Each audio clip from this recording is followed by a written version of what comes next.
நம்ம ரீசெண்டாக ஒரு நேஷ்னல் ஹைவேக்கு பக்கத்தில் இருக்க ஒரு லேண்டை வந்து வாங்கியிருந்தோம். சரி, அது ஒரு நல்ல விஷயம் தான். அப்படி இருந்தாலும் அந்த நேஷ்னல் ஹைவேக்கு பக்கத்தில் இருக்க இடத்த வாங்குறதுக்கு முன்னாடி என்னென்ன விஷயங்கள்லாம் நம்ம பார்த்துக்கலாம், என்னோட ஓன் எக்ஸ்பீரியன்ஸ்லயும், அல்லது சாதாரண லேண்ட் அக்ரிக்காக வாங்கலாம், இல்ல வீடு கட்டுறதுக்காக வாங்கலாம். எந்த லேண்ட் வாங்குனாலும் என்னென்ன விஷயங்கள்லாம் பார்க்கணும் அப்படிங்கிறத என்னோட ஓன் எக்ஸ்பீரியன்ஸ்லேருந்து நான் உங்களுக்கு ஷேர் பண்ணா அது கொஞ்சம் ஹெல்ப்ஃபுல்லாக இருக்கும்னு நெனச்சேன். ஸோ அதுக்காக தான் இந்த வீடியோ.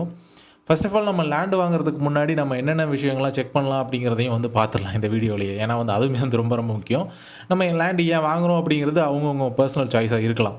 ஸோ நான் எனக்கு தேவைப்பட்டது வந்து எனக்கு முக்கியமாக வந்து நேஷனல் ஹைவேக்கு பக்கத்தில் வாங்குறதுக்கான காரணம், இன் ஃபியூச்சரில் மேபி அதோட வேல்யூ வந்து இன்னும் அப்ரிஷியேட் ஆகிறதுக்கு உண்டான சான்சஸ் இருக்குது.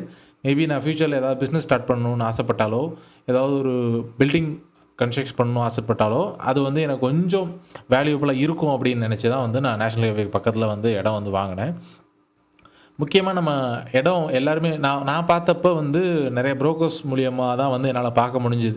ஏன்னா வந்து முக்கால்வாசி லேண்ட் வந்து புரோக்கர்ஸ் மூலியமா பார்க்கும்போது தான் நமக்கும் கொஞ்சம் அட்வான்டேஜ் இருக்குது. புரோக்கர்ஸில் நிறைய டிஸ்அட்வான்டேஜ் இருந்தாலும் நமக்கு கொஞ்சம் அட்வான்டேஜ் இருக்குது. ஏன்னா வந்து நம்ம நிறைய இடங்கள் தேடி அலைய வேண்டியது கிடையாது.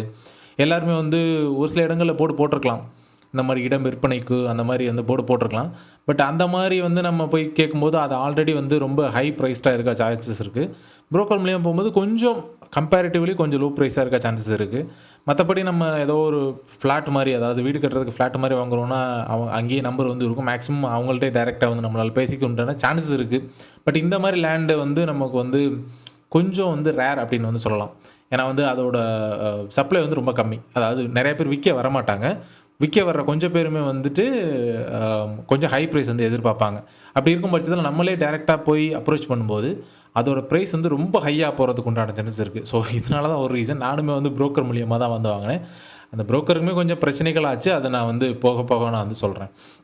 ஃபர்ஸ்ட் ஆஃப் ஆல் நான் வந்து எல்லா இடங்களும் வந்து மாறி மாறி வந்து செக் பண்ணும்போது எனக்கு ஒரு இடம் வந்து பிடிச்ச மாதிரி அமைஞ்சுது.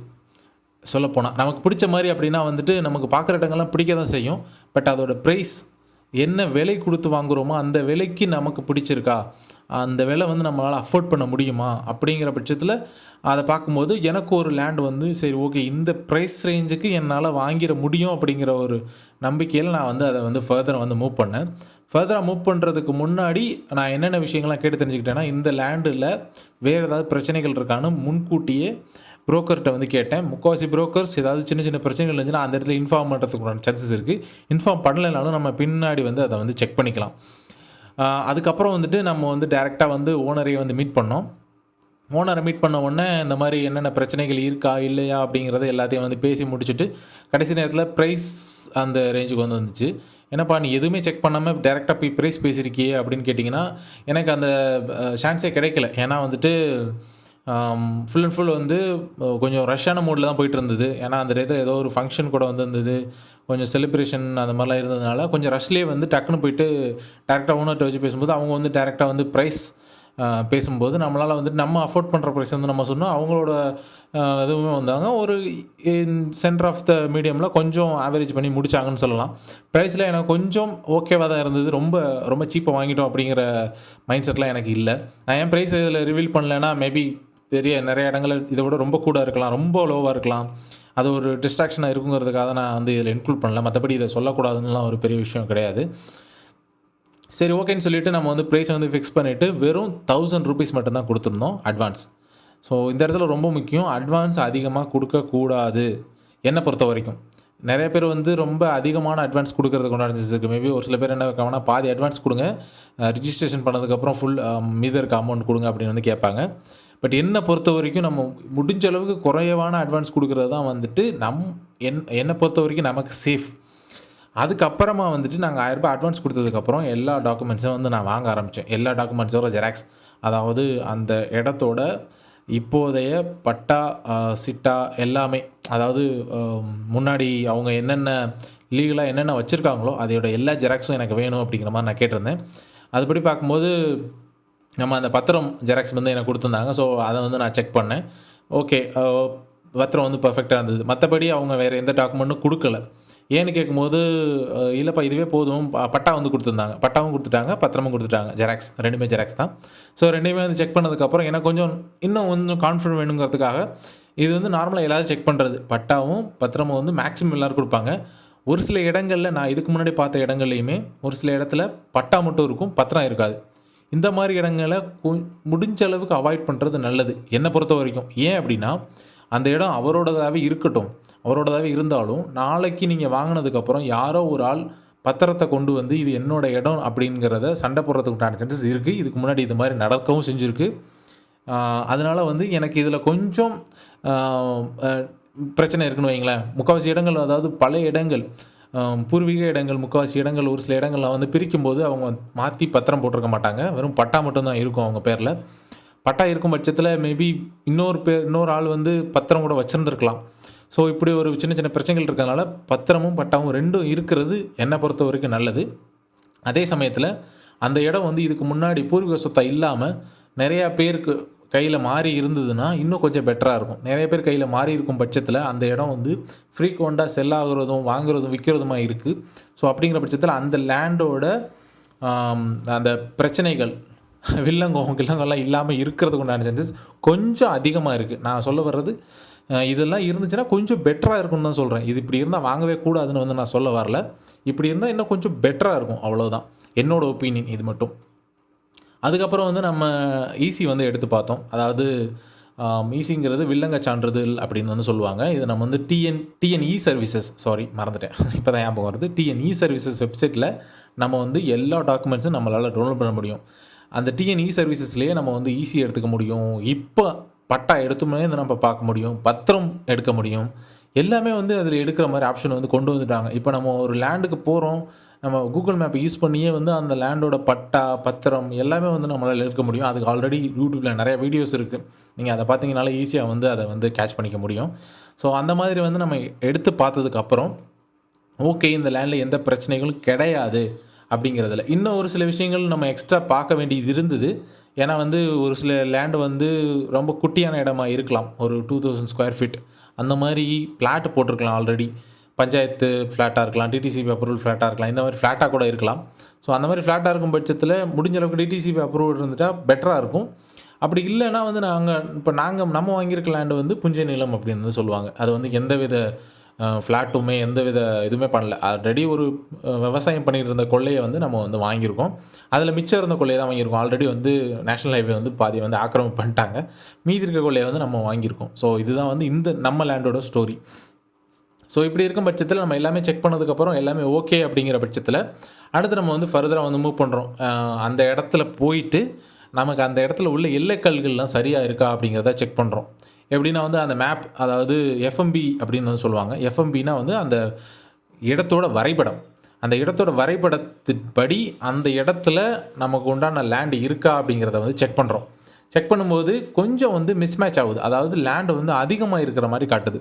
எஃப்எம்பி படத்தில் ஒரு 16 அடி லென்த் இருக்குது அப்படின்னு போட்டிருந்ததுன்னா அந்த இடத்துல 17 அடி லென்த்து வந்து அவங்க கல் ஊனியிருக்காங்க.